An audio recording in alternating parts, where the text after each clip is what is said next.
ধরনের কোনো রেকর্ড নাই। স্কুলে যাওয়ার জন্য মা খুঁজছিলেন তার 7 বছরের ফুটফুটে সন্তান রামিসাকে। বাসার সামনে শুধু পড়েছিল ছোট্ট মেয়ের এক পাটি জুতো। সেই জুতো ধরে খুঁজতে গিয়েই মায়ের সামনে এলো পৃথিবীর সবচেয়ে অন্ধকার ও নৃশংস বাস্তব। পাশের ফ্ল্যাটের খাটের নিচে পড়ে আছে কলিজার টুকরোর খণ্ডবিখণ্ড দেহ আর বাথরুমে বিচ্ছিন্ন মাথা।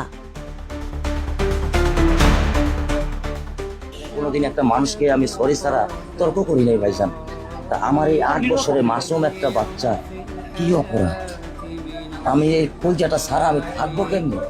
আমার এই বাচ্চাটা আমি ঘরে ঢোকার আগে ফ্রিজের মধ্যে আমার জন্য শরবত বানায় রাখে। আমার বড় মেয়ে না, আমার ছোট মেয়ে 8 বছরের মেয়ে। বাবার শরীরে ছবি আমাকে লাগায় রাখছে, বাবা তুমি আমাকে নিয়ে যাবা। রাজধানীর পল্লবীতে 2য় শ্রেণীর শিক্ষার্থী রামিসা আক্তারকে নৃশংসভাবে হত্যার পর লাশ গুমের চেষ্টার ঘটনায় মূল পরিকল্পনাকারী ও প্রধান সন্দেহভাজন সোহেল রানা এবং তার স্ত্রী স্বপ্না আক্তারকে গ্রেফতার করেছে পুলিশ। না, ওনাদের গেট অনেক পিটাপিটি করছি, খুলে না, প্রায় আধা ঘন্টা গেট পিটাইছে, খুলে না। ওরা আমরা অনেকে মিল্লা জিল্লা আপনার যে একটা কাঠ আর টুল দিয়ে উপরে ফাঁকা থাকে, যেটা ফাঁকা দিয়ে দেখছি যে একজন লোক আছে ভিতরে, কিন্তু গেট খুলতেছে না। তারপর আমাদের মনে সন্দেহ হলো যে ভিতরে কোনো কিছু চলতেছে। ওনাকে পুলিশে ধরছে, ওনার ওয়াইফ ছিল, ওই যিনি এই কামটা করছে ওনাকে পায় নাই, জানালার গ্রিল কাটা দিয়ে পিছন থেকে পালাইছে। ঘটনার পর নাটকীয়ভাবে জানালার গ্রিল কেটে পালালেও শেষ রক্ষা হয়নি সোহেলের। সন্ধ্যায় নারায়ণগঞ্জের ফতুল্লা থেকে তাকে গ্রেফতার করা হয়।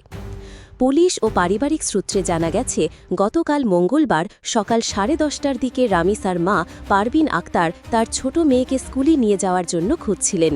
কোথাও না পেয়ে হঠাৎ বাসার সামনে রামিসার এক পাটি জুতা দেখতে পান তিনি। এতে তার মনে সন্দেহের দানা বাঁধে। ফ্যামিলি গেছে দেশে বাড়ি ঘরদর করার জন্য, এখন ওই রুম ফেলানো থাকতেছে। এখন আমাদের যে ম্যানেজার, ওর মিস্ত্রি, ওটা 2 মাসের জন্য দেওয়া ফ্ল্যাট। তিনি পাশের ফ্ল্যাটের দিকে যান। ভেতর থেকে দরজা বন্ধ থাকায় তিনি জোরে ডাকাডাকি ও ধাক্কাধাক্কি শুরু করেন। বেশ কিছুক্ষণ পর দরজা খোলা হলে ভেতরে সোহেল রানার স্ত্রী স্বপ্না আক্তারকে পাওয়া গেলেও মূল আসামি সোহেল রানা ততক্ষণে জানালার গ্রিল কেটে পালিয়ে যায়।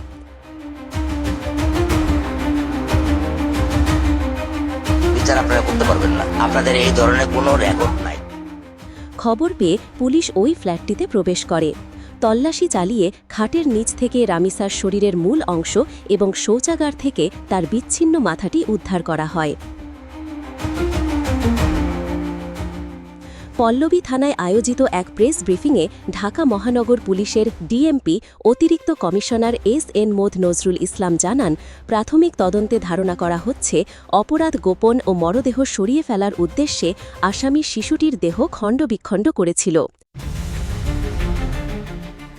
কিন্তু ভিকটিমের মা সময়মতো টের পেয়ে যাওয়ায় এবং ডাকাডাকি শুরু করায় খুনি তার পরিকল্পনা পুরোপুরি সফল করতে পারেনি।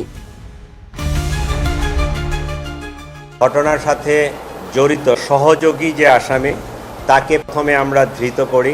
স্বপ্না 26, সে প্রধান মূল আসামির স্ত্রী। পরবর্তীতে আমরা মূল আসামি সোহেল রানা, তাকে আমরা নারায়ণগঞ্জের ফতুল্লা থানা থেকে গ্রেফতার করতে সক্ষম হই। নিহত রামিসা আক্তার স্থানীয় একটি স্কুলে 2য় শ্রেণীতে পড়ত। ফুটফুটে শিশুর এমন মর্মান্তিক মৃত্যুতে পুরো এলাকায় নেমে এসেছে গভীর শোকের ছায়া। স্তব্ধ হয়ে গেছেন প্রতিবেশীরা।